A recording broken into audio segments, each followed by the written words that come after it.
From Crash to Jak and Daxter, Uncharted to The Last of Us, how many developers can you point to that really wear their influences on their sleeve? Naughty Dog are pretty unique in that regard. Sony know they're worth it, and as they receive endless praise in both mainstream and critical circles, every release is a labor of love. All that said, let's run down everything they've ever done and crown not only a top 10, but a number 1. I'm Scott from WhatCulture.com, and this is ranking every Naughty Dog game from worst to best.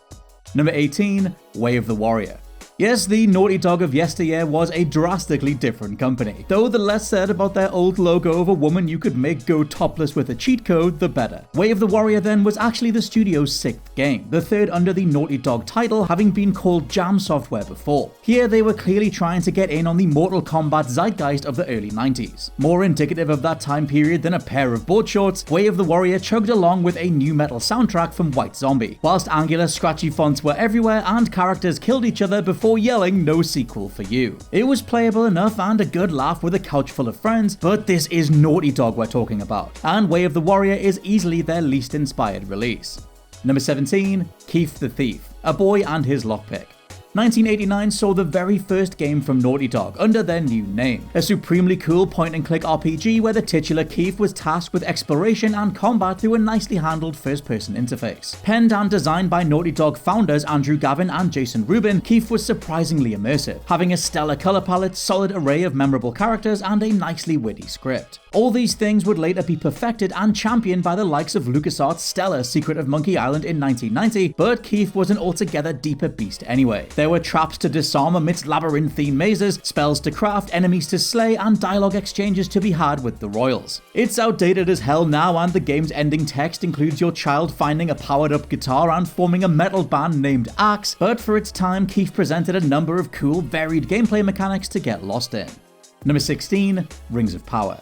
Showing that even back on the Sega Genesis/Mega Drive, Naughty Dog wanted to make a name for themselves through sheer ambition, Rings of Power is a bit primitive to revisit, but you can't knock just how much the team were giving it their all. Designing one of the biggest open-world RPGs on the system, it was made possible by showing you one chunk at a time on a screen that better resembled a D&D-inspired tabletop adventure rather than an actual world you could look around. Remember, this was 1991, and as such, Rings of Power became bogged down by a stuttering frame rate and, more annoyingly, a brutally hard and unforgiving difficulty. Totally worth a look just to see where one of Naughty Dog's most beloved games for some cult fans got its start, but Rings of Power can't contend with what came after. Minus Way of the Warrior, of course. Number 15, Jak X Combat Racing. Completely overlooked whenever we talk about Naughty Dog racing games thanks to the immaculate Crash Team Racing, Jak X's marketing pull couldn't sell its kart racing adjacent look to the mainstream, and that amounted to selling a third of what Jak 3 had raked in just a year earlier. However, mechanically, Jak X was supremely solid, a more Burnout style racer that mixed power-ups with weighty sideswipes and takedowns, arena battles, tunnel vision inducing home straights, and a nicely paced story that finally paid off 3 games of will they won't they with Jak and Kira. Those who picked up Jak X Combat Racing still got a fantastic game. Number 14, Uncharted Drake's Fortune. Okay, we're only at number 14 and already we're starting to split hairs. Naughty Dog's output has been routinely stellar for over 2.5 decades, so note that from here on out they are all brilliant games, but small elements can cost specific titles valuable placement. As such, there's a reason Uncharted didn't come into its own until the sequel. Besides stellar character work, motion capture, and scene direction, the original Uncharted was very much Naughty Dog trying their best in a genre completely new to the team, the cover shooter. With that in mind, yes, the shooting is serviceable, but the core identity of Uncharted in a mechanical sense had quite some distance to travel. Gameplay is supremely basic, seeing you alternating between pre-made platforming runs and stop-and-pop shooting, meaning you were playing to get to the next immaculately produced cutscene rather than anything relating to gameplay. It's a furtive first step, sure, but like with many Naughty Dog trilogy beginnings, everything would only improve from here on out. Number 13, Jak and Daxter, The Precursor Legacy.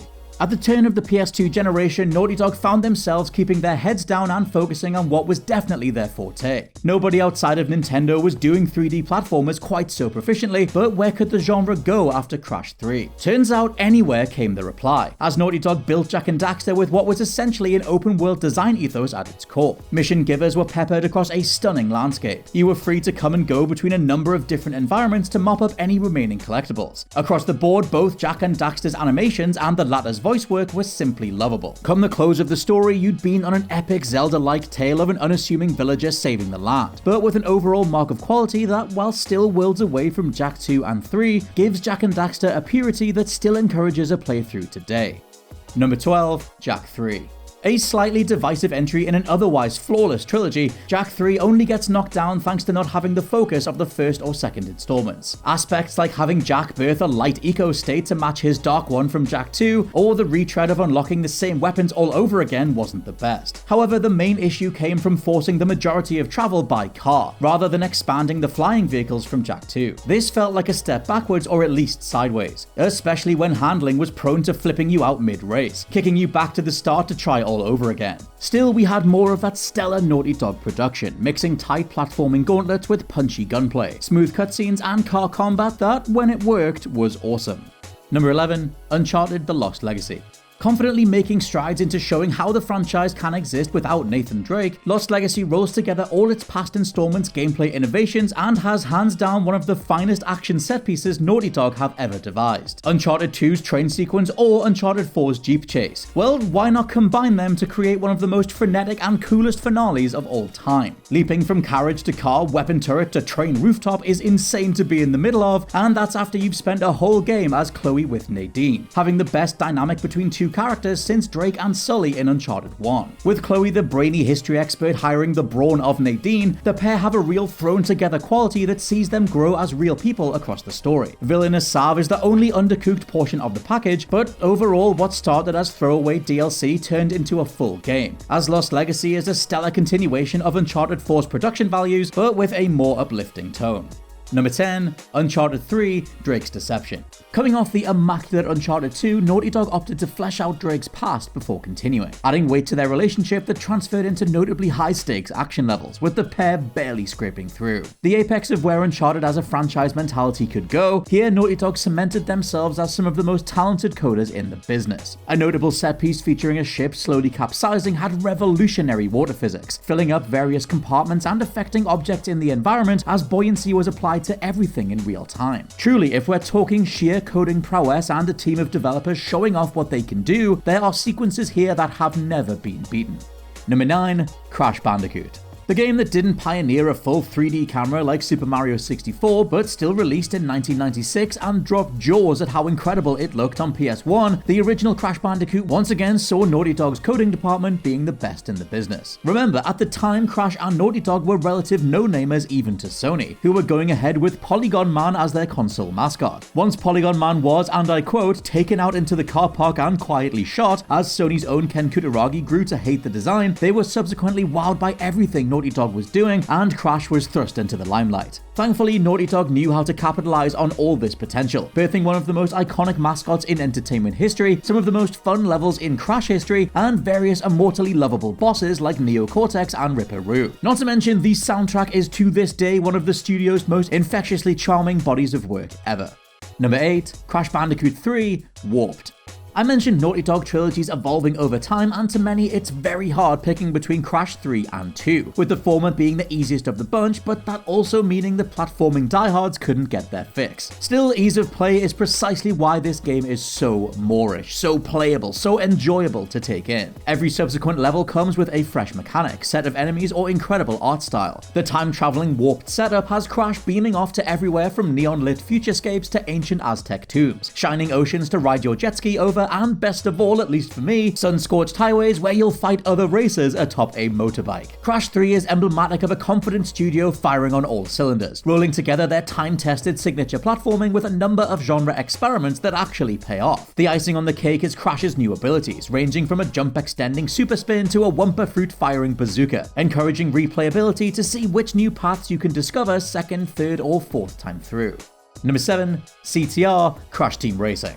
Maybe it feels strange putting CTR this high, but let me explain. Because Crash Team Racing is not only forever in the shadow of Mario Kart despite beating Nintendo at their own game, but mechanically it's one of the most pitch-perfect, confident titles Naughty Dog have ever put out. The feel of the karts has just the right amount of weight, with courses being perfect blends of tight corners, home straights, pepperings of power-ups, and boost pads to nail. Once you get the whole thing down, races elevate into furious blends of rockets, boost chains, and last-minute overtakes to secure victory. There's seriously honestly a depth to the boosting system that most players didn't even realize was here until the remake pointed it out in 2019 with one of the new HUD options. For single players, the courses and story mode were a joy to take in, but as a local multiplayer experience, well, it would take Mario Kart until 2014 to implement the sort of speed CTR was flaunting in 1999. As a package, I challenge you to find anything wrong with CTR. Number 6, Crash Bandicoot 2, Wrath of Cortex. All the challenge from the original twinned with the level variety of what would later become Crash 3's entire focus, this second entry tends to be the hardcore Crash fan's sequel of choice. Seeing a more confident Naughty Dog now front and center of every PlayStation advert, Crash 2 introduced everything from hoverboards to polar bears for Crash to ride, more complex levels, tighter controls, and some neatly fun boss fights. The last Naughty Dog game to still have a foot in the old school learn this level thoroughly or you won't survive mentality, there's always a brilliant sense of accomplishment when making it through. I'd still recommend the original for that signature PS1 look, but presentation and production for the time were second to none. Number 5, Uncharted 4: A Thief's End. Easily the best looking Uncharted of them all, A Thief's End is a genuine jaw-dropper from beginning to end, but especially once you start getting to explore a small archipelago of islands in the chapter at sea. Plot-wise, Naughty Dog weave a phenomenally fourth wall acknowledging tale of Drake growing older and settling down, yet forever reminiscing on the days of the original trilogy stories. It results in a brilliant meld of our own memories as gamers being twinned with Nate, and although the inclusion of a long-lost brother can feel a bit forced, the level of heart present throughout is outstanding and emotionally affecting. Though it is building on signature elements at this point, Uncharted 4 has some of the best combat arenas Naughty Dog have ever designed. From top to bottom, it's highly recommended, but if you grew up with Nate, Sully, Elena, and the gang, there's something extra special here that no other franchise has ever produced. Number 4, Jak 2: Renegade. When the GTA boom hit, Naughty Dog plying their trade to a proper open world game resulted in an incredible amount of character, charm, and innovation. Replacing basic cars and cities were hoverbikes and industrial complexes right next to jungles, sand dunes, and beaches to explore. Rather than just an assortment of pistols and rifles, we had laser blasters and power-ups, one of which was Dark Jak, an alternate character state that let you detonate a smart bomb if too many enemies got in your way. Missions comprised a super satisfying mix of guns, platforming, and the occasional vehicle chase, with a mid-game unlockable hoverboard showing that within all of this, Naughty Dog could tick the Tony Hawk's box too. There is nothing better than evading the Crimson Guard whilst kickflipping over their heads, landing on a rail, grinding your way out of sight, and diving into a car for the next main mission. Number 3, Uncharted 2: Among Thieves. The game that made Uncharted the household name it remains, Uncharted 2 was received with rapturous applause when it was shown off at E3 2008, showcasing Naughty Dog's mind-blowing collapsing building set piece, only for Drake to emerge in one piece, remarking, "Holy crap, we were almost in that." Needless to say, it was enough to make Nate one of the most beloved game characters of all time overnight, as if the original hadn't already laid some solid foundations, but phenomenal standout moments didn't stop there. We had a true marvel of game design in the physics-dependent moving train sequence, another where Drake leapt between moving jeeps, and a combat model that finally made sense, blending platforming with cover shooting in a way that no one saw coming. Uncharted 2 paved the way for scores of action games to try and keep up with how Naughty Dog do in the moment controllable chaos, a feat of gameplay that I don't think anyone else has come anywhere near. Number 2, The Last of Us Part 2. The apex of everything Naughty Dog strive to be after Uncharted revolutionized video game cinematics, The Last of Us' sequel is bigger, bolder, riskier, and all the more weighty than its first installment, rounding off a staggering execution of the craft of making a video game. Graphically, there's nothing like it, save for maybe Rockstar's Red Dead Redemption 2. Gameplay-wise, the amount of interlocking AI scripts and animations from main characters Ellie and Abby are almost impossible to see, creating a fluid survival horror zombie thriller that doesn't let up for a solid 20 hours.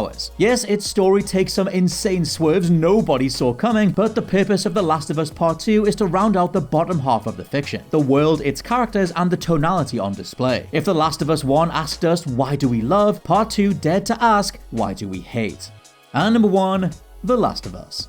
To some, The Last of Us winning will be obvious, but it's also a reaffirmation that this 2013 masterpiece is a transcendent piece of work. Rolling together all the lessons learned from 7 years of Uncharted, letting twin scriptwriters Neil Druckmann and Bruce Straley once again take the helm on a brand new IP paid dividends, producing one of the most impactful, nuanced, and expertly paced stories of all time. Both Joel and Ellie feel like real people, but that's only the quintessential ingredient allowing the rest of the game to come to life. Joel's slow embrace of Ellie as his surrogate daughter wouldn't wouldn't have the requisite weight without him first being mortally wounded, enacting his revenge against David's gang of cannibal kidnappers, or going through hell to find the Fireflies together. The entire ending setup is built to make you ask the question of what is more important, the needs of the many or the needs of the person you love. Naughty Dog make Joel answer this by taking control away and choosing the latter, demonstrating one of the most shocking scenes of their career, leading to the most ballsy cut to black in gaming history. Joel taking back control for himself after the events of the opening is a genius meta-narrative moment, and it helps elevate everything you've been through tenfold. It's all of these thematics rooted through solid shooting and complementary survival mechanics that make The Last of Us a perfect combination of world building and playability. The best Naughty Dog game of all time, this is one of the few utterly essential artistic experiences you'd recommend to anyone.